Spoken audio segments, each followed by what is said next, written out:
What's going on, ladies and gentlemen? I would like to welcome you on to another edition of Wayne's Perspective, where we operate in discipline, decency, integrity, and respect. And I'm coming through with another video just for you.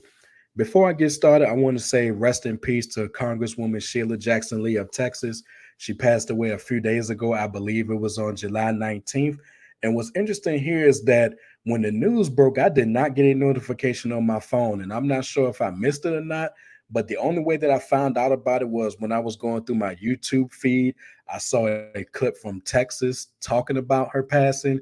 And then when I went on the MSNBC YouTube channel, that's when I saw a few other videos talking about her, specifically Reverend Al Sharpton. He has some real nice, thoughtful things to say about her. And you could tell that they go way back because of the things that he said and how they came across in his voice and his tone. Almost sounded like he was going to bust out in tears at one point. So before I proceed, I just want to offer a brief moment of silence for Miss Sheila Jackson Lee.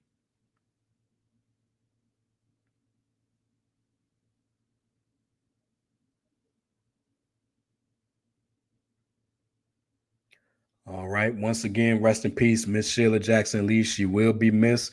And we have another one of our leaders gone. And I say our leaders in quotation marks, but she's in a much better place.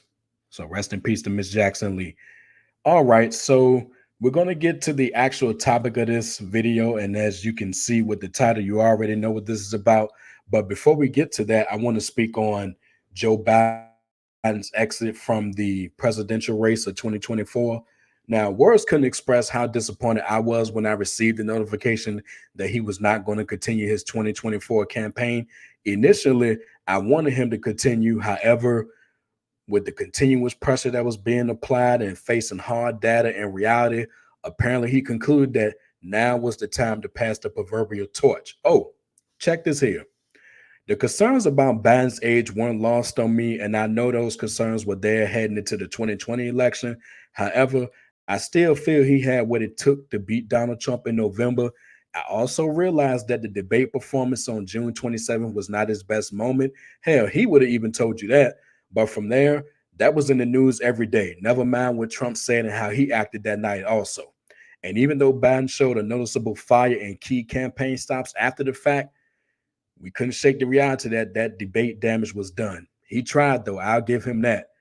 So, speaking of that torch, I'm all in for Kamala Harris as the next president of the United States. So, my initial disappointment has turned into inspiration. So, I'm intrigued to see where this goes. And even with the prosecutor versus criminal aspect, it's not going to be easy taking on the likes of Donald Trump. But as long as she doesn't make the same mistakes that Hillary Clinton made in 2016, as long as she doesn't make the same mistakes that she made when she ran for the 2020 nomination, there's no media overhype, even though it might seem like that right now. The Dems continue to rally to her side, which is really an encouraging sign when you think about that. And she continues to make an effective moral and political case during the campaign and motivate the voters to go out there and vote. We should see some favorable results in November. And again, I want to repeat, I support Kamala Harris to become the 47th president of these United States. And before I close the video with a video courtesy of Karen Hunter's channel, Fair Usage. Shout out to her. Follow her if you haven't done so already. Apparently, there's a video that's going around with Joy Reid for MSNBC, who I have issues with. Apparently, she's on this notion that if you don't support Kamala Harris, then you're not black. Okay, let's stop the nonsense here.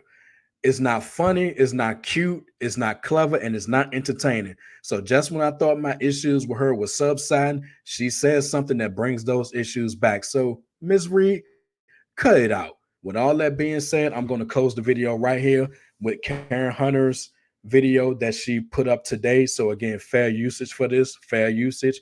And also, I will say, if you like what you heard and you're ready to become part of Team Discipline, go ahead and hit the like button when this video was done and drop some comments if you're feeling the content, and hit that subscribe button along with the bell so you're notified when I drop new videos. And until next time, my people, take care of yourselves and remember the power of the mind is valuable. And on that note, I'm going to go ahead and get Karen Hunter's video up here to close things out. And the reason why I'm including this video is because when it comes to the significance of Kamala Harris and what's about to happen over the next few weeks and everything they say here, I agree with 100%. So let's go ahead and get into it. And again, I'll check y'all out on the next video. My days are cooler, nights are warmer, and I put the blame on you. Time moves slow, but my heart beats faster. Yeah. These eyes are looking right at you, right at you. You give me something to believe in, just what I needed. You're the closest. I was feeling mighty sad. I was feeling mighty low with all of this Biden get out, Biden get out. And I was like, Alan Lichtman said, y'all about to lose this race messing around with the incumbent. Didn't you read the keys? I read the keys. I'm like, stop playing. And then when he did this yesterday, I had like a lift in my spirit. I can't explain it.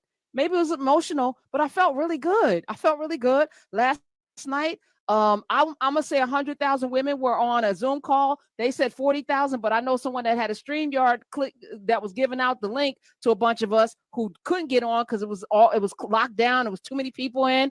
So I was able to spend a little time because I'd never been in. Larry was telling us it was every Sunday. It's been happening for several years now. And tonight, Roland Martin's gonna have something. Tomorrow, there's some brothers getting together. Black Men Vote. I'm like, oh, they done effed around. Maybe something. Okay, so Pam, first, how do you feel about Vice President Kamala Harris basically being the heir apparent to the presidency?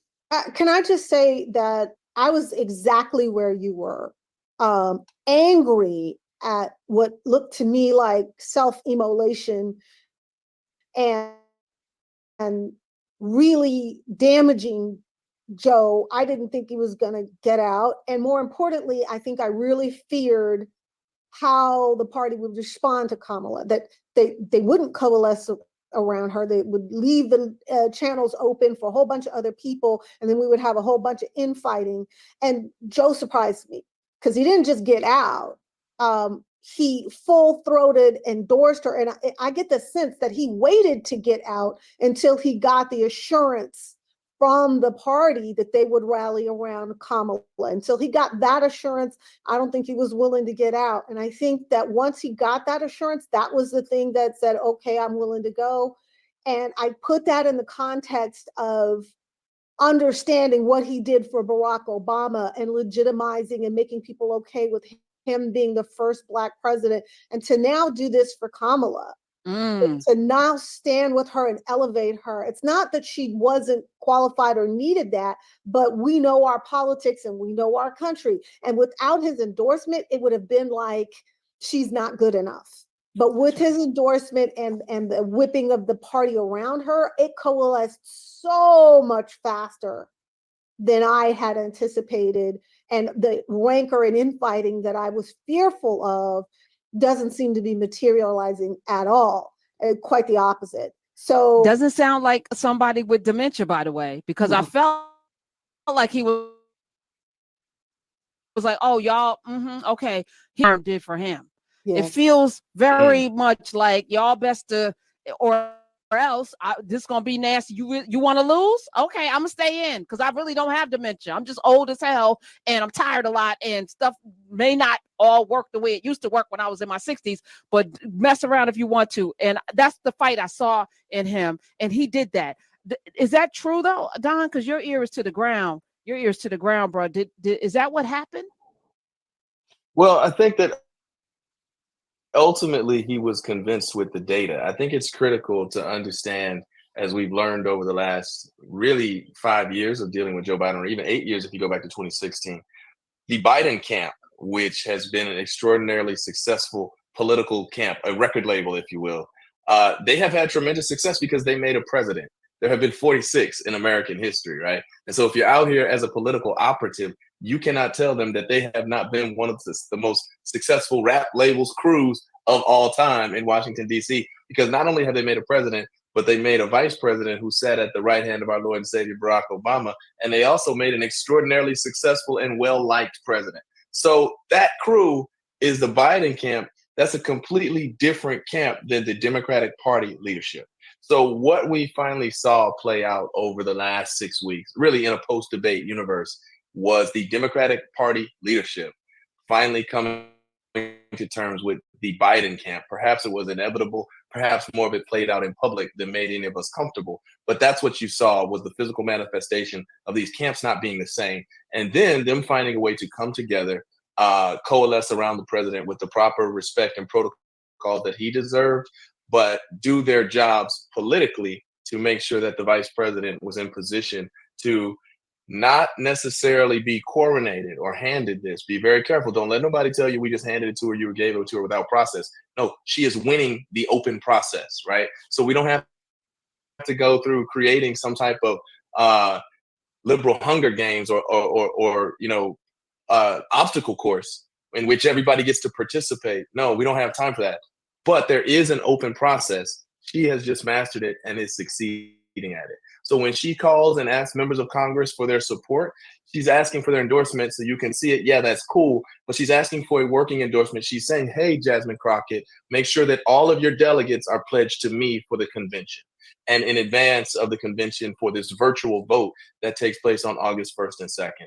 So she is participating in that process. Joe Manchin tried to participate in that process, and he stuck his head up and saw that he had no shot and he shouldn't embarrass himself any further, right? Why so would he even? But Don, what the arrogance of people? What made Joe Manchin think that was even donors are in his ear? Because it's always the donors. And it's, certain media personnel that we're talking about, oh, it'd be a great idea if we put Mitt Romney on the ticket. Oh, it would be a great idea. Like, Republicans never tire of insisting that they get their way. So the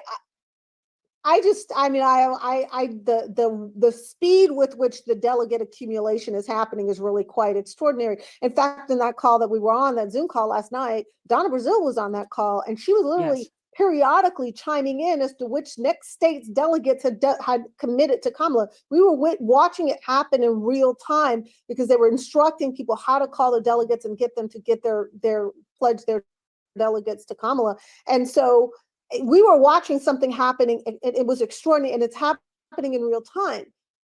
I think that the truncated amount of time that we have here really helps Kamala. Yes. It really does. I agree. Because a full primary season probably wouldn't have helped her. That's right. You know what's wild? The bandwagon. And you know why I know the Kamala Harris nomination is a problem, because the Republicans are losing their minds. Last night, we saw so many people on Fox, Hannity talking about straws. I mean, it was wild. Like they're really bothered. Who was it? Stephen Miller Smith. Let's play that clip, because did we have the Stephen Miller clip? They held a primary. People, they had ballots. They filled out circles. They went to the voting booths. They spent money on advertisements. And as President Trump said, the Republican Party spent tens of millions of dollars running against Joe Biden. Now they just woke up one morning and said, never mind, we're canceling the entire primary. We're getting rid of our candidate, and we're pretending the election has never even happened, and we're going to let donors handpick a new nominee.